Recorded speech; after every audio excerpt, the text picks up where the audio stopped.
Students, जय Hind. Welcome in physics with Rahul Giri. Students, आप लोगों ने लास्ट लेक्चर में करंट इलेक्ट्रिसिटी के बारे में कुछ डिस्कशन आपने देखा था। ये एक ऐसी यूनिट है जिसके अंदर हम इलेक्ट्रिक करंट यानी uniform motion of charges in conductor के बारे में पढ़ेंगे। और इलेक्ट्रिक करंट क्या है, नियर अबाउट मैंने ढेर सारी बातें आप लोग को लास्ट लेक्चर में बताया था। स्टूडेंट्स, आइए आज थोड़ा आगे बढ़ते हैं और कुछ नोट्स वगैरह भी बनाने जैसी चीज़ आज पढ़ते हैं। तो सबसे पहले इलेक्ट्रिक करंट की डिफिनीशन क्या है। इलेक्ट्रिक करंट की definition simply the flow of charges in conductor is known as electric current. Okay, इसको कैलकुलेट कैसे करते हैं, मैथमेटिकली कैसे इसको कैलकुलेट करते हैं, तो वेरी सिंपल। पहली बात तो चार्जेस मूव कर रहे हैं, ध्यान दीजिएगा, इसमें चार्जेस के मोशन की बात है। कभी कभी क्या होता है, चार्जेस कुछ राइट भी जाते हैं और कुछ लेफ्ट भी आते हैं, है ना। तो अपने को जो बात करना है, किसी क्रॉस सेक्शन के बारे में बात करना है, ठीक है, कि कितने चार्ज इस क्रॉस सेक्शन में से गए या आए, है ना। एक ही डायरेक्शन की बात करेंगे कि total net amount of charge, जैसे 20 कूलम गया, 20 कूलम गया और 12 कूलम अपोजिट डायरेक्शन में आया, तो नेट कितना चार्ज गया, 20 माइनस 10 12 8 कूलम, मतलब 8 कूलम चार्ज गया। तो किसी क्रॉस सेक्शन से नेट कितना चार्ज गया पर यूनिट टाइम, किसी क्रॉस सेक्शन से नेट कितना चार्ज गया पर यूनिट टाइम ही उस क्रॉस सेक्शन से फ्लो होने वाली इलेक्ट्रिक करंट है। Electric current is defined as the amount of charge flowing per unit time through a given cross section.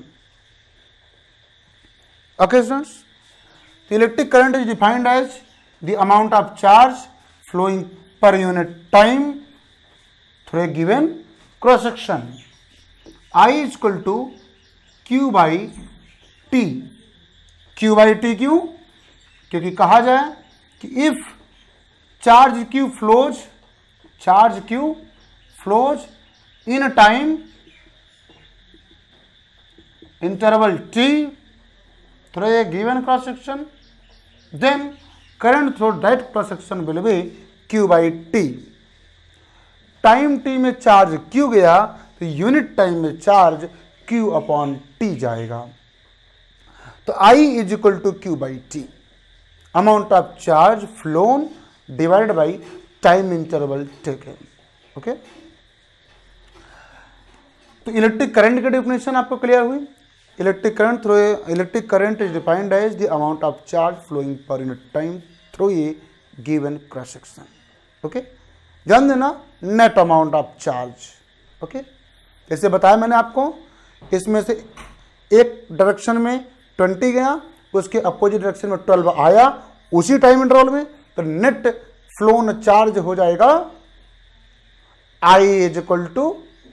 Charge हो जाएगा 20 माइनस 12 यानी 8 कूलम, और टाइम अगर 2 सेकेंड लगा है तो 8 अपॉन 2 कर देंगे, 20 माइनस 12 यानी 8 कूलम, और आई की वैल्यू निकालनी है।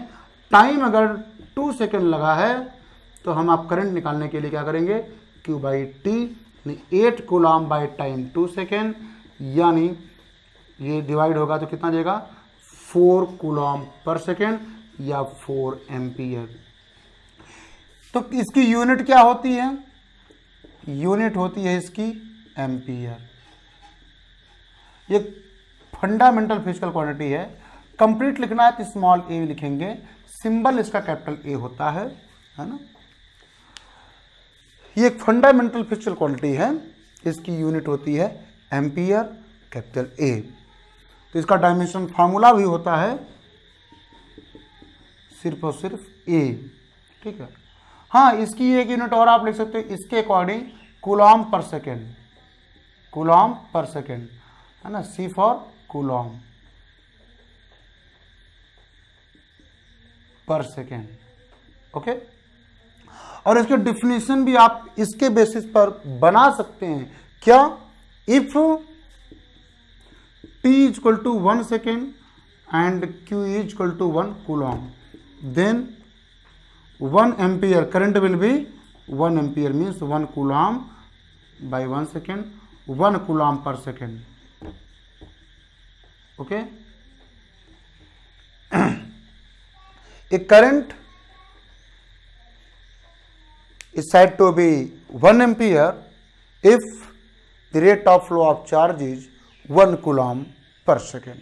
ठीक है, if 1 coulomb of charge flows per unit time through a cross section, then current through this cross section will be 1 ampere. 1 ampere is the current when 1 coulomb of charge flowing per unit time. Okay, आगे बढ़ते हैं students. ये तो इसकी unit हो गई है, मुझे लगता है आपको ये बात क्लियर होगी। अब एक बात और ध्यान रखिए कि चार्जेस जो फ्लो करते हैं कंडक्टर में कहीं भी, वो इलेक्ट्रॉन्स होते हैं। क्या होते हैं स्टूडेंट्स? इलेक्ट्रॉन्स फ्लो करते हैं। पिछले लेक्चर में मैंने बहुत अच्छे तरीके से आपको समझाया था कि भाई अगर इसमें करंट फ्लो कर रही है मतलब इसमें चार्जेस दौड़ रहे हैं, चार्जेस दौड़ रहे हैं इसका मतलब इलेक्ट्रॉन्स दौड़ रहे हैं।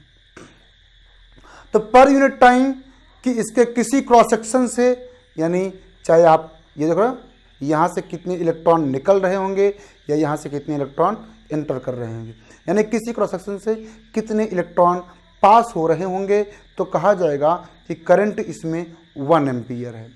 How many electrons passing through a cross section पर unit time will constitute A current of 1 ampere, है ना।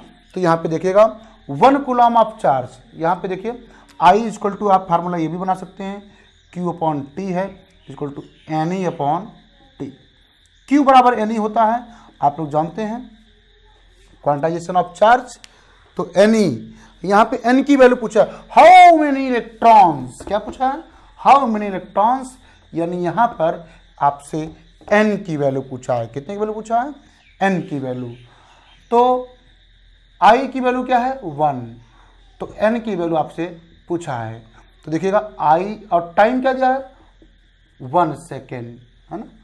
How many electrons flowing per unit time, flowing per unit time will constitute an electric current of 1 ampere per unit time, मतलब T की value 1 second लेना है यहाँ पे, और E की वैल्यू आपको पता है।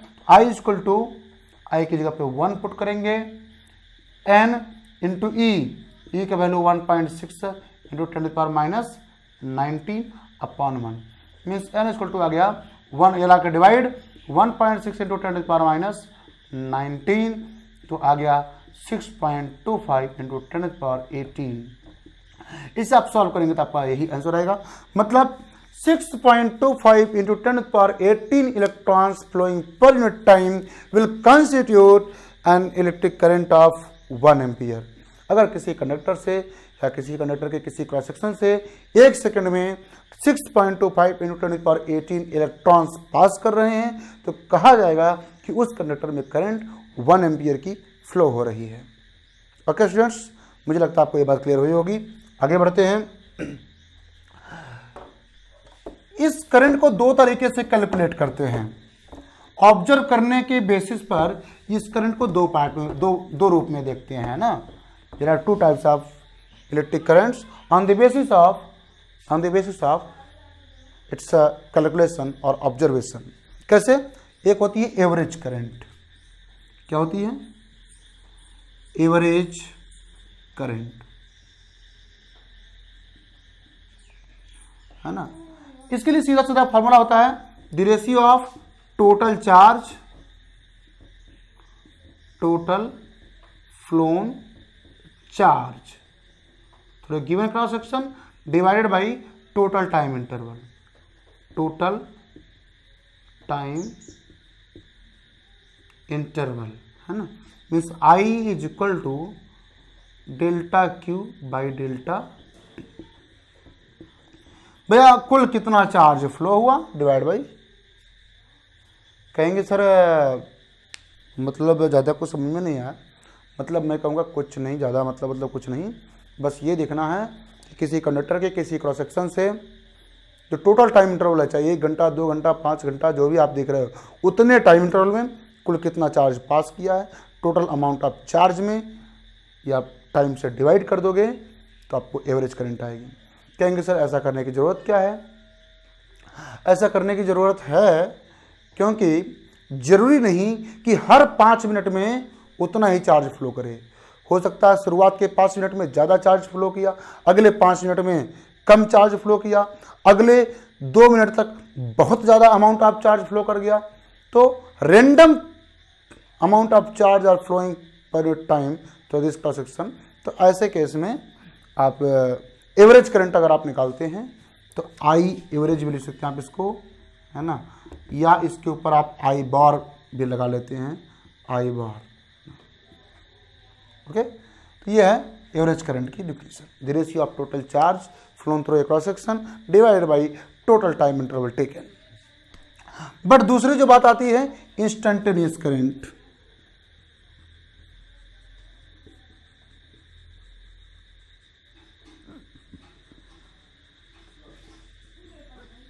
जनरली इंस्ट्रूमेंट वगैरह इसी को मेजर करते हैं। इंस्टेंटेनियस करंट क्या है? नाम से ही पता है कि किसी पार्टिकुलर इंस्टेंट ऑफ टाइम पर जो करंट होती है, किसी पार्टिकुलर इंस्टेंट ऑफ टाइम पर जो करंट होती है उसे इंस्टेंटेनियस करंट कहते हैं, है ना। The current flowing through a conductor at a particular instant of time is known as instantaneous current. But इसको कैलकुलेट इस वे में कैसे डिफाइन करेंगे, है ना।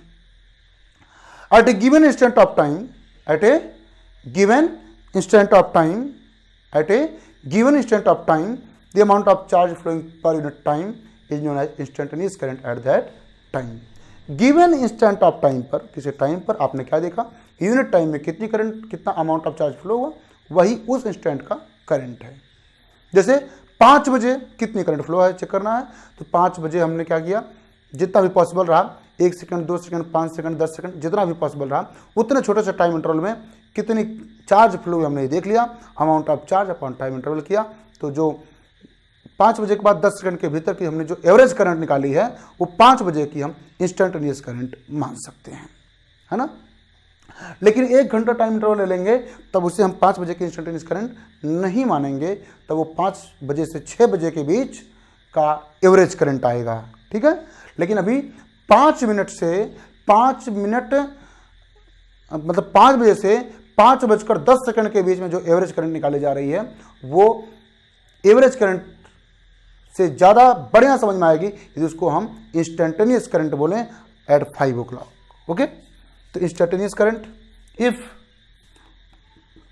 At any instant T, if at any instant t delta t tends to 0, delta t tends to 0, then I average will become I instantaneous, I instantaneous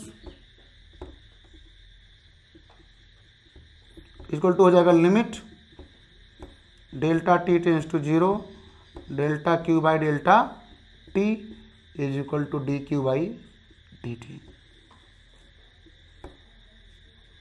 बात समझ रहे हैं स्टूडेंट्स?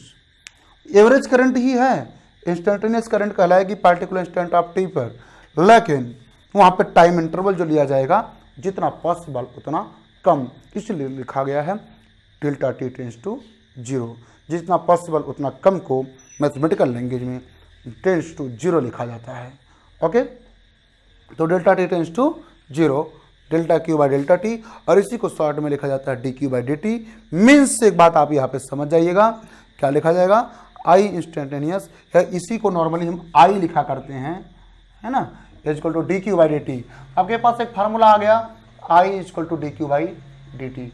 एक प्रकार से देखा जाए, अगर क्यू टाइम का फंक्शन है, टाइम का फंक्शन मतलब अलग अलग टाइम पर फ्लोन चार्ज की वैल्यू अलग अलग है ना, तो ये D Q by D T instantaneous current यानी चार्ज का डिफरेंशिएशन आप लेंगे तो करंट के लिए आपको एक्सप्रेशन मिल जाएगा।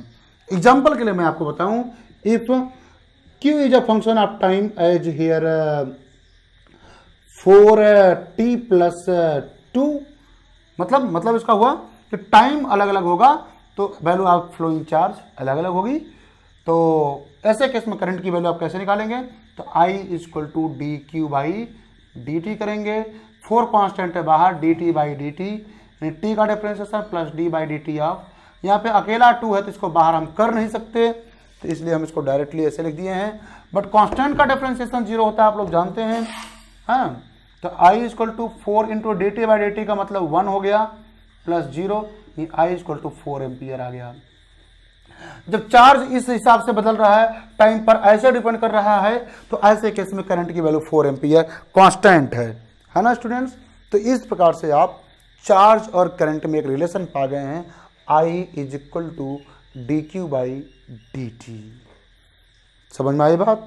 ओके स्टूडेंट्स, तो ये electric current as differentiation of charge. तो charge as integration of current भी आप पा सकते हैं। आप देखिए कहीं पर आपको ये इंस्टेंटेनियस करंट के लिए है, अगर आपको एवरेज करंट निकालना है ना, इस फार्मूले से आपको अलग अलग टाइम पे करंट क्या है वो मिलेगी। बट आपको एवरेज करंट निकालना है, क्या निकालना है, एवरेज करंट निकालना है। जैसे यहाँ पर ये जो आपने निकाला ना, ये इंस्टेंटेनियस करंट है, किसी भी स्टेट ऑफ टाइम पर इंस्टेंटेनियस करंट है। बट अगर आपको एवरेज करंट निकालना है, टाइम इंटरवल t1 = 4 सेकेंड से t2 = 6 सेकेंड, 4 सेकेंड से 6 सेकेंड के बीच का एवरेज करंट निकालना है, तो आपको पता करना होगा कि टाइम t1 पर चार्ज कितना था। टाइम t1 पर जो चार्ज था 4q1, 4 × t1 की वैल्यू कितनी है भैया, 4 सेकेंड प्लस 2, 16 + 2 यानी 18 कूलम। तो 4 सेकेंड पर अमाउंट ऑफ चार्ज 18 कूलम था, लेकिन 6 सेकेंड पर चार्ज कितना फ्लो किया, ये चार्ज फ्लो किया तो आ गया 4 × t का वैल्यू कितना, 6 + 2 तो आएगा 24 + 2 यानी आएगा 26 कूलम। 26 कूलम फ्लो किया तो कितना करंट, एवरेज करंट कितनी आएगी, तो एवरेज करंट जो आएगी यहाँ पर वो आएगी Q2 - Q1 T2 - T1, total charge phloem upon time interval है। 18 कूलम था, 26 कूलम हो गया, मतलब चार्ज कितना फ्लो किया, 26 - 18 डिवाइडेड बाय टाइम इंटरवल 6 - 4 यानी कितना आएगा 8, डिफरेंस यहाँ पे 8 आएगा अपॉन 2, 4 एम्पियर है ना, 4 एम्पियर। तो यहाँ पर एवरेज करंट की वैल्यू भी वही आई जो इंस्टेंटेनियस करंट की आई है। उसकी एक वजह है, वजह ये है कि इंस्टेंटेनियस करंट टाइम पर डिपेंड नहीं कर रही है, यहाँ पर एक्सप्रेशन में टाइम नहीं आया है, इसलिए इंस्टेंटेनियस करंट और एवरेज करंट इक्वल आई हैं। अगर यहाँ पर टाइम होता, टाइम आया होता, यानी यहाँ पर अगर आपको स्क्वायर रहा होता तो यहाँ पे 8t आई की वैल्यू 8t आती, तब अलग अलग इंस्टेंट पर t की वैल्यू आप अलग अलग रखते तो अलग अलग करंट की वैल्यू आती, यानी इंस्टेंटेनियस करंट तो कांस्टेंट ना होती। जब इंस्टेंटेनियस करंट कांस्टेंट होती है तो एवरेज करंट और इंस्टेंटेनियस करंट इक्वल आया करती हैं, लेकिन जब इंस्टेंटेनियस करंट की वैल्यू अलग अलग टाइम पर अलग अलग होती है तब एवरेज करंट और इंस्टेंटेनियस करंट अलग अलग हुआ करती हैं। तो इस तरह से मुझे लगता है स्टूडेंट्स आपको ये बात क्लियर हुई होगी। इंस्टेंटेनियस करंट और एवरेज करंट को कैलकुलेट कैसे करेंगे जब हमें डिफरेंशिएशन के फॉर्म में करना होगा, या फिर चार्ज जो है टाइम के फंक्शन के रूप में गिवन होगा तब। कभी कभार स्टूडेंट्स करंट भी टाइम के फंक्शन के रूप में गिवन होता है और मुझे कैलकुलेट करना होता है कि चार्ज कितना ने फ्लो किया निकालना होगा। तो देखिए I = जो हमारे पास dQ/dt है, dt को लाकर इधर मल्टीप्लाई कर दे तो हो जाएगा dQ = I dt है ना, और इन दोनों तरफ इंटीग्रेट करने की कोशिश करें, आ जाएगा integration of dQ = I dt का इंटीग्रेशन। तो स्टूडेंट्स इस फार्मूले से हम लोग किसी टाइम इंटरवल में कितना चार्ज फ्लो किया वो निकाल सकते हैं। किसी इंटरवल में कितना चार्ज फ्लो किया वो हम निकाल सकते हैं। जैसे माना कि I = गिवन है 4t minus 2, I equal to given है 4t माइनस 2। लेकिन स्टूडेंट्स हमें पता करना है कि t इक्वल टू 0 से t इक्वल टू 3 सेकेंड के बीच कितना चार्ज फ्लो किया, कितना चार्ज फ्लो किया, है ना, डेल्टा क्यू क्या रहा। तो स्टूडेंट्स फार्मूला में यही अप्लाई करेंगे, integration of D Q equal to integration of I D T. I की वैल्यू यहाँ से 4t माइनस 2 पुट करेंगे, डी टी लिखेंगे। तो इंटीग्रेशन ऑफ डी क्यू का इंटीग्रेशन सीधे मैं बता दूं आपको क्यू हो जाएगा, है ना, क्यू हो जाएगा फ्रॉम Q1 टू Q2। और यहाँ पे टाइम का जो लिमिट लगेगा 0 to 3, 0 से 3 सेकेंड के बीच की बात है। अब हम इसको इंटीग्रेट कर लेंगे, 4 तो कांस्टेंट है अपनी जगह पे ऐसे रहेगा।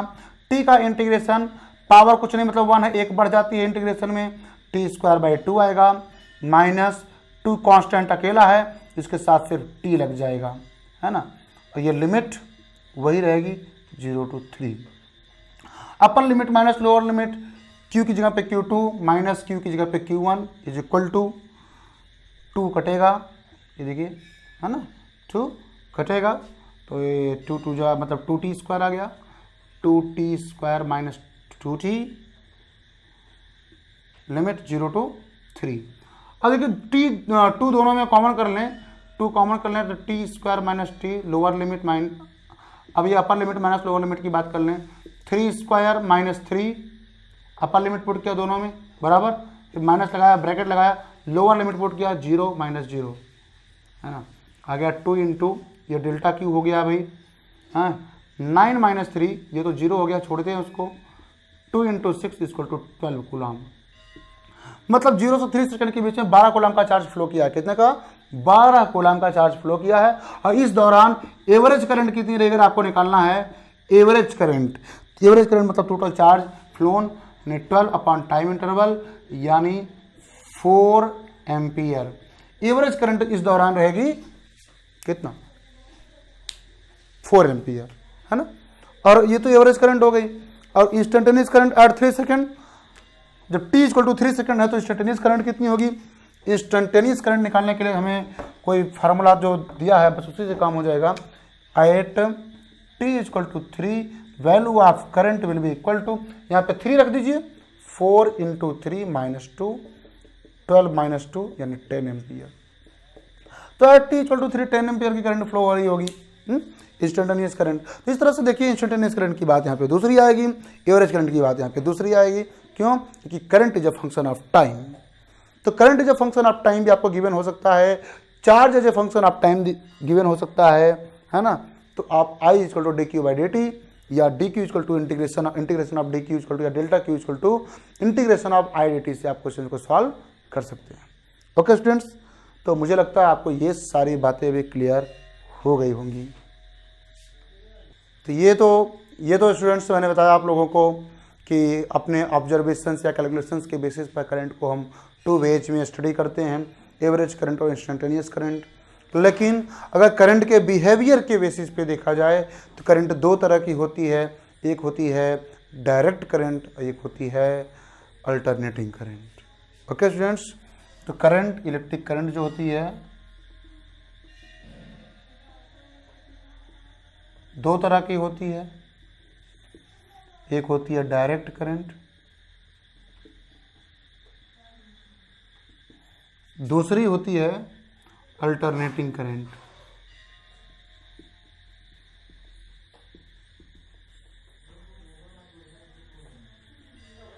ठीक, इसको शॉर्ट में हम लोग डीसी की बोलते हैं और इसको शॉर्ट में हम लोग एसी बोलते हैं, डीसी एंड एसी। क्या होती हैं ये? डायरेक्ट करंट, जैसे इसका नाम है कि इसकी डायरेक्शन फिक्स होती है, इसकी वैल्यू कांस्टेंट होती है। इसकी डायरेक्शन फिक्स होती है और इसकी वैल्यू कांस्टेंट होती है। यूनि डायरेक्शन करंट है ये। वैल्यू में थोड़ा बहुत वेरिएशन भी हो सकता है, वैल्यू में वेरिएशन से कोई मतलब नहीं है, सिर्फ डायरेक्शन अगर फिक्स है तो वो करंट डायरेक्ट करंट कहलाती है। कौन सी करंट कहलाती है? डायरेक्ट करंट कहलाती है। और दूसरी बात, अगर करंट ऐसी है कि आफ्टर सम टाइम इंटरवल इसकी डायरेक्शन चेंज होती है, मतलब after fix interval of time direction of current get reversed, if after a fixed time interval the direction of current get reversed, then this current will be known as alternating current. Okay students, इसकी direction reverse हो जाती है। मतलब अगर देखा जाए तो electric current और टाइम, इलेक्ट्रिक करंट की वैल्यू और टाइम के बीच में ग्राफ प्लॉट करने की कोशिश करें तो पहले इस करंट की वैल्यू बढ़ती है, इंक्रीज करती है, पीक तक जाने के बाद फिर डिक्रीज करती है, तो फिर से इसका काम इंक्रीज करना ही होता है, फिर से इसका काम इंक्रीज करना ही होता है, बट डायरेक्शन अपोजिट हो जाती है। यानी जो जो वैल्यूज पॉजिटिव में इसने कंसिडर की गई थी और वापस लौट रही है तो वो वैल्यूज नेगेटिव में कंसिडर की जाएंगी और इसका ग्राफ कुछ ऐसा आएगा। ठीक है स्टूडेंट्स, इस तरह से फिर अब वो आ चुकी है, आते समय भी इसकी वैल्यू बढ़ी, मैक्सिमम हुई, फिर इसकी वैल्यू घट के 0 हो रही है, 0 हो गई, फिर अब वापस फिर से लौटेगी, ये करंट फिर से लौटेगी और फिर पीक तक जाएगी, पीक तक जाने के बाद फिर वापस लौट करके 0 होगी, 0 होने के बाद फिर नेगेटिव डायरेक्शन में बढ़ेगी। तो इस तरह से एक ऐसी करंट है जिसकी वैल्यूज कंटिन्यूसली चेंज होती रहती हैं और direction after a fix interval of time reverse हो जाता है। तो alternating current is that current the direction of which get reversed after a fixed interval of time. Main definition यही है। मेन कोड पे ज़्यादा फोकस करने की जरूरत नहीं है, ज़्यादा फोकस सिर्फ डायरेक्शन पे करना है ना। It is the current the direction of which get reversed after a fixed interval of time. DC क्या है? It is the current which always flows in a fixed direction. इसकी वैल्यू भी always fix होती है, time कितना भी change हो जाए वैल्यू भी चेंज नहीं होती है। एक आप ऐसे भी दिखा सकते हैं, है ना। तो इसकी वैल्यू चेंज नहीं होती, इसकी वैल्यू फिक्स होती है बिल्कुल। इसका जो ग्राफ आएगा पैरेलल टू टाइम एक्सिस आएगा, टाइम इंक्रीज करता जा रहा है पर वैल्यू ऑफ करंट चेंज नहीं हो रही है। ओके स्टूडेंट्स, इस प्रकार से आपने देखा कि इलेक्ट्रिक करंट दो तरह की होती है, एक डीसी और एक एसी, डायरेक्ट करंट और अल्टरनेटिंग करंट। स्टूडेंट्स आगे बढ़ते हैं और इस करंट के डायरेक्शन के बारे में थोड़ा सा डिस्कस करते हैं। क्या इस करंट की कोई डायरेक्शन भी होती है? तो स्टूडेंट्स जैसा कि आपको बताया गया शुरुआत में ही, सारी बातें पॉजिटिव चार्ज को लेके कंसीडर की जाती हैं। तो जिस प्रकार से सारी बातें पॉजिटिव चार्ज को लेके कंसीडर की गई, वैसे भी यहाँ पर चार्ज का जो फ्लो है वो पॉजिटिव चार्ज का फ्लो माना गया है। कौन से चार्ज का फ्लो माना गया स्टूडेंट्स? पॉजिटिव चार्ज का फ्लो माना गया और बताया गया कि the direction of flow of positive charge is the direction of electric current. Electric current की भी डायरेक्शन होती है और इसके फ्लो होने का डायरेक्शन ही, है ना, इसके पॉजिटिव चार्ज के फ्लो होने का डायरेक्शन ही इलेक्ट्रिक करंट का डायरेक्शन होता है। अर्थात इलेक्ट्रॉन्स जिस डायरेक्शन में फ्लो करते हैं उसके जस्ट अपोजिट इसकी डायरेक्शन होती है। जैसे मैं अगर आपको बताऊं कि ये भाई कंडक्टर है कोई, है ना, ये कंडक्टर है, इसमें ढेर सारे इलेक्ट्रॉन्स होंगे। ये देखिए मैं इनको इलेक्ट्रॉन्स को यहाँ पे दिखा रहा हूँ। इलेक्ट्रॉन्स किसी गिवन डायरेक्शन में भाई जा रहे होंगे, है ना। हायर लोअर पोटेंशियल से हायर पोटेंशियल की तरफ इलेक्ट्रॉन्स मूव करते हैं।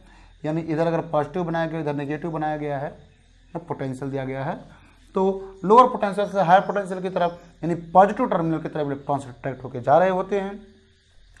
लेकिन अगर इसके भीतर आप कोई पॉजिटिव चार्ज कंसीडर करो, जो कि होता नहीं है मूव करने के लिए, कोई पॉजिटिव चार्ज मूव करने के लिए फ्री इसमें होता नहीं है। लेकिन स्टूडेंट्स अगर आप कंसीडर करो कि इसमें पॉजिटिव चार्ज अगर कोई है तो वो डेफिनेटली पॉजिटिव से नेगेटिव की तरफ जाएगा, अर्थात इधर जाएगा। तो direction of flow of positive charge is the direction of electric current. और इसे इलेक्ट्रिक करंट ही नहीं, इसे कन्वेंशनल करंट कहते हैं, क्योंकि ये बाई कन्वेंशन ये सब माना ही जा रहा है ना, परंपरागत तरीके से माना जा रहा है, और जबकि ऐसा कोई पॉजिटिव चार्ज मूव करने के लिए होता नहीं है। तो बाई कन्वेंशन परंपरागत तरीके से बस इसको मान लिया जा रहा है, इसलिए इस करंट को कन्वेंशनल करंट कहते हैं। कौन सी करंट कहते हैं? कन्वेंशनल करंट, है ना। This is the direction of conventional current.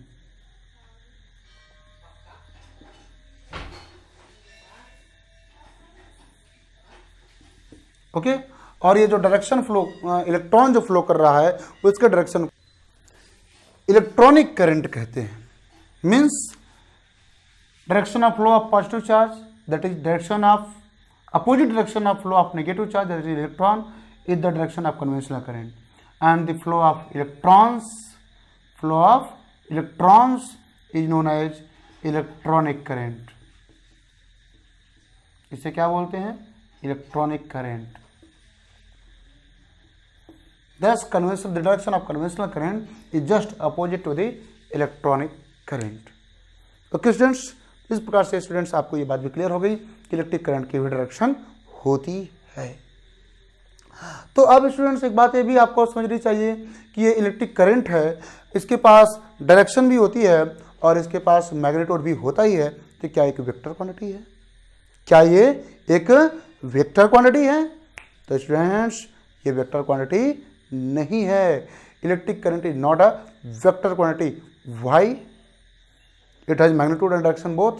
तो स्टूडेंट्स मैं आप लोग को बताऊँ, जब मैं वेक्टर पढ़ा रहा होता हूँ तो आपको बताता हूँ कि किसी क्वांटिटी को वेक्टर होने के लिए सिर्फ और सिर्फ मैग्नीट्यूड और डायरेक्शन होना ही इनफ नहीं है। उसके पास मैग्नीट्यूड और डायरेक्शन होने के साथ साथ उसको वेक्टर एडिशन रूल को भी फॉलो करना चाहिए। लेकिन इलेक्ट्रिक करंट जो है इसके पास मैग्नीट्यूड और डायरेक्शन होने के साथ साथ ये वेक्टर एडिशन रूल को फॉलो नहीं करती है, इसीलिए यह एक स्केलर क्वांटिटी है, वेक्टर क्वांटिटी नहीं है। ये simple normal algebraic addition rule को फॉलो करती है, इसीलिए यह एक स्केलर क्वांटिटी है, वेक्टर क्वांटिटी नहीं है। मैं आपको बताऊं स्टूडेंट्स, जैसे देखिए, ये देखिए, इसमें कोई करंट आ रही है, आगे इधर से कोई करंट जा रही है। ऐसा हो ही नहीं सकता कि दोनों से तीनों से आए, भाई आ रहे तो कहीं कहीं जाएगी भी। अगर वेक्टर रूल से देखा जाए तो यहाँ पे 3 एम्पियर की करंट आ रही है और यहाँ पे 4 एम्पियर की करंट आ रही है। वेक्टर रूल से देखा जाए यदि इनके बीच में एंगल 90 है तो यहाँ पे 5 एम्पियर की करंट जानी चाहिए। अकॉर्डिंग टू वेक्टर रूल कितने एम्पियर की करंट जानी चाहिए? 5, because 3 and 5 resultant of 3 and 4 will be 5। 3 और 4 राइट एंगल पे काम कर रहे होंगे तो इनका रिजल्टेंट 5 आता है। तो 5 एम्पियर की करंट होनी चाहिए, बट इन एक्चुअल ऐसा नहीं होता है। इन एक्चुअल यहाँ पर 7 एम्पियर, दोनों का algebraic sum that is 7 ampere की करंट जा रही होती है। इसलिए स्टूडेंट्स हम ये मानेंगे कि ये वेक्टर एडिशन रूल को फॉलो नहीं की, इसलिए सिंपल एल्जेब्रिक एडिशन को फॉलो कर रही है, अतः यह एक वेक्टर क्वांटिटी नहीं है, यह एक स्केलर क्वांटिटी है। आइए बात समझ में स्टूडेंट्स, तो ये एक स्केलर क्वांटिटी है because it does not follow the vector addition rule. Electric current having magnitude and direction both, it is a scalar quantity because it does not obey the law of vector addition. Okay, तो ये एक scalar quantity है। बात तो clear हो गई ना students? Okay, आगे बढ़ते हैं। ओके स्टूडेंट्स, और भी करंट के बारे में कुछ इंपॉर्टेंट बात हैं। जैसे पहली बात तो ये बात आप जान ही ले कि करंट एक स्केलर क्वांटिटी है, वेक्टर क्वांटिटी नहीं है। क्यों? वो रीजन भी आपने जान लिया। कन्वेंशनल करंट और इलेक्ट्रॉनिक करंट के बारे में भी आपने जान लिया। डायरेक्शन ऑफ इलेक्ट्रिक करंट क्या होती है आपने ये भी जान लिया। कुछ इंपॉर्टेंट बात ये भी है। अच्छा, यहाँ पे ऐसा क्यों होता है, वेक्टर एडिशन रूल को फॉलो क्यों नहीं करती है, इसके रीजन क्या है? इसके पीछे मैं आपको बताऊं students, law of conservation of charge. क्या? Law of conservation of charge. यहाँ पे 3 एम्पियर की करंट आ रही है, यहाँ पे 4 एम्पियर की करंट आ रही है। इसका मतलब यहाँ पे 3 कूलम ऑफ चार्ज पर सेकेंड आ रहे हैं, यहाँ पर 4 कूलम ऑफ चार्ज पर सेकेंड आ रहे हैं। 3 कूलम यहाँ से आ रहे हैं, 4 कूलम यहाँ। अगर आगे 7 कूलम चार्ज पर यूनिट टाइम नहीं जाएंगे, 7 कूलम ऑफ चार्ज पर यूनिट टाइम अगर आगे नहीं जाएंगे, तो इसका मतलब होगा बीच में चार्ज का कहीं कहीं झोल हो जाएगा, जो कि पॉसिबल नहीं है। Charge can not be created and nor be charge neither be created nor be destroyed. Charge को ना तो क्रिएट किया जा सकता है ना ही डिस्ट्रॉय किया जा सकता है। यानी जितना चार्ज यहाँ पे आ रहा है उसका आगे जाना तय है, फिक्स है। मीन्स यहाँ पे कंजर्वेशन ऑफ चार्ज के अकॉर्डिंग, है ना, कि नॉर्मल अलजेब्रिक एडिशन रूल के अकॉर्डिंग आगे करंट जाएगी। ओके स्टूडेंट्स, ये बात भी क्लियर हो गई। और हाँ, करंट को मेजर करते हैं तो उसकी यूनिट्स क्या होती है। यूनिट मैंने बताया कि वो एम्पियर है, बट कई जगहों पे काफ़ी छोटी यूनिट होती है, जैसे मिली एम्पियर यूज की जाती है, मिली एम्पियर, है ना। तो उसको मतलब कैसे रिप्रेजेंट करते हैं, मिली एम्पियर को हम शॉर्ट में एमए से रिप्रेजेंट करते हैं। तो 1 मिली एम्पियर इक्वल टू होता है 10⁻³ एम्पियर। और इसकी और छोटी यूनिट होती है एक micro ampere, micro ampere short में हम लोग इसको म्यू ए से रिप्रेजेंट करते हैं। तो 1 माइक्रो एम्पियर इक्वल टू होता है 10⁻6 एम्पियर। और स्टूडेंट्स, करंट के बारे में कुछ और भी इंपॉर्टेंट बातें हैं, जैसे ये सारी बात तो मैंने ढेर सारा कुछ आपको बताया पॉइंट वाइज, आप इसको नोट कर लीजिएगा। एक बहुत ही खास बात है कि the value of current it is independent of the variation of cross section of the conductor. Means कोई कंडक्टर है, कहीं पे मोटा, कहीं पे पतला, कहीं पे कुछ है ना। तो ऐसा नहीं कि जहां पे मोटा है वहां पे करंट की वैल्यू दूसरी, जहां पे पतला वहां पे करंट की वैल्यू दूसरी होगी, है ना। It is independent of the cross section of the conductor, है ना। एक ही कंडक्टर, भाई अलग अलग कंडक्टर हैं अलग अलग जगह पे, तो उनके क्रॉस सेक्शन पे डिपेंड कर सकती है करंट, लेकिन यहाँ पे डिपेंड नहीं करेगी। यहाँ पे भी करंट आई होगी तो यहाँ पर भी करंट आई ही फ्लो करेगी, और यहाँ पे भी करंट आई ही फ्लो करेगी। Means the value of current is independent of the variation of the cross section of the conductor. Cross section of conductor अगर वेरी कर रहा है तो उस पर ये करंट की वैल्यू बदलने वाली नहीं है। यानी अगर यहाँ से और यहाँ से, यहाँ पे पॉजिटिव यहाँ पे नेगेटिव पोटेंशियल दिया गया है, तो चार्ज फ्लो करेगा, करंट फ्लो करेगी। इसमें अगर आई करंट फ्लो करेगी तो इसमें भी आई करंट ही फ्लो करेगी, और इसमें भी आई करंट ही फ्लो करेगी। तो स्टूडेंट्स, ये दिमाग में रखिएगा हमेशा, है ना, कि पॉइंट को नोट करिएगा, मैं बोल के आ रहा हूँ उस बात पे ध्यान दीजिएगा, है ना। The value of current is independent of the variation of the cross section of the conductor. Conductor का क्रॉस सेक्शन वेरी कर रहा है, अलग अलग जगह पे अलग अलग हो रहा है, उस बात पे करंट की वैल्यू डिपेंड नहीं करेगी। एक कंडक्टर के at every cross section the value of current will B same, है ना। The value of current at every cross section of the conductor will be same. एक ही कंडक्टर है, जिसके अलग अलग क्रॉस सेक्शन पे अगर आप करंट की वैल्यू चेक करना चाहेंगे तो वो सेम मिलेगा आपको, ठीक है। ओके स्टूडेंट्स, और अगली बात एक और होती है कि जिस कंडक्टर से करंट फ्लो करती है उस कंडक्टर पर कोई चार्ज नहीं आता है, वो न्यूट्रल रहता है ना। करंट करें कंडक्टर इज इलेक्ट्रिकली न्यूट्रल। जो कंडक्टर करंट कंडक्ट कर रहा होता है वो इलेक्ट्रिकली न्यूट्रल होता है। बात है समझ में। जो कंडक्टर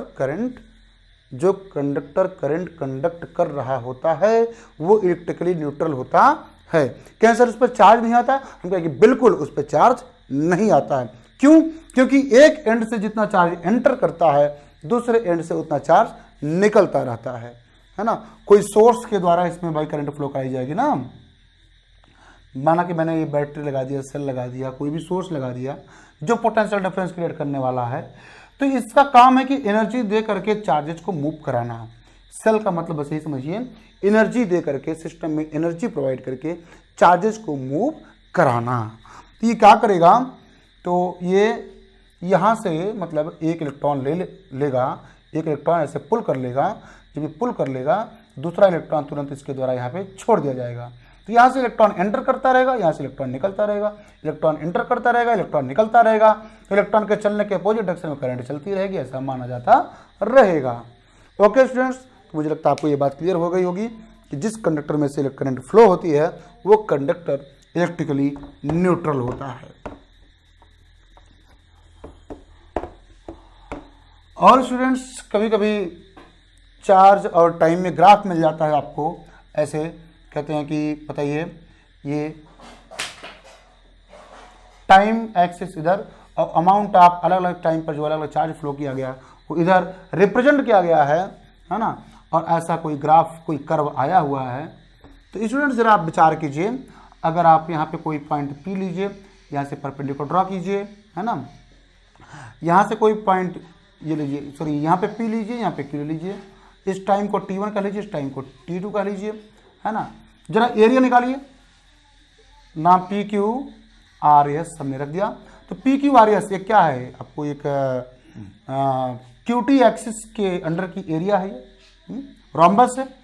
रोम्बस की आप एरिया निकालने की कोशिश कीजिए, तो क्या आएगा, sum of parallel sides into distance between the parallel sides, है ना। Area under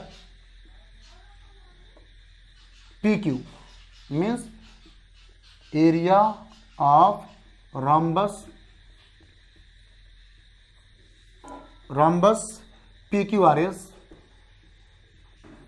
is equal to PR plus ये क्या बोलते हैं QS upon RS upon sorry 1/2 sum of parallel sides into distance between the parallel sides that is RS।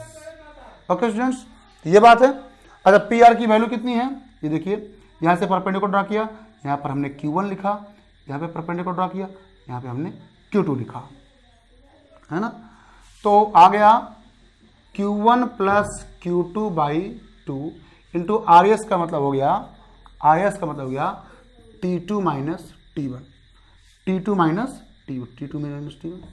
तो Q1 plus Q2/2 कि मतलब इस टाइम इंटरवल में कितना चार्ज फ्लो हुआ, मतलब average charge flown in time interval T1 to T2। Time interval T1 से T2 के बीच में कितना चार्ज फ्लो हुआ, average charge flown in time interval T1 to T2। ये क्या है, average charge.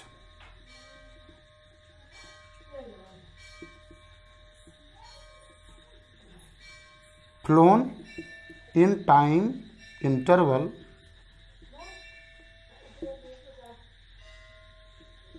T2 minus T1 into ये क्या है, टाइम इंटरवल है ना, टाइम इंटरवल है। तो भैया चार्ज और टाइम इंटरवल का प्रोडक्ट इलेक्ट्रिक करंट है, इसका मतलब ये आ गया एवरेज इलेक्ट्रिक करंट। क्या आ गया, average electric current. Okay students, short में इसको आई एवरेज लिखेंगे। इस प्रकार से area under QT, this implies that average electric current is equal to area under QT curve. QT curve के अंदर की जो एरिया है वो एरिया क्या बताएगी, एवरेज इलेक्ट्रिक करंट की वैल्यू को बताएगी। ओके स्टूडेंट्स, तो मुझे लगता है आपको ये सारी बातें समझ में आ गई होंगी। आज के लिए बस इतना ही, बाकी और ढेर सारी बातें जो हैं उससे हम नेक्स्ट लेक्चर में आपसे डिस्कस करेंगे। बाकी इस पर बेस्ड आपको ढेर सारे क्वेश्चंस न्यूमेरिकल्स मिलेंगे। मैं व्हाट्सएप ग्रुप में भी आपको ये क्वेश्चंस देने की कोशिश करूँगा। आप लोग उनको पढ़िएगा, समझिएगा, कोशिश करिएगा। आएगा तो ठीक, नहीं आएगा तो नेक्स्ट डे हम बताएंगे। ओके स्टूडेंट्स, थैंक यू, जय हिंद।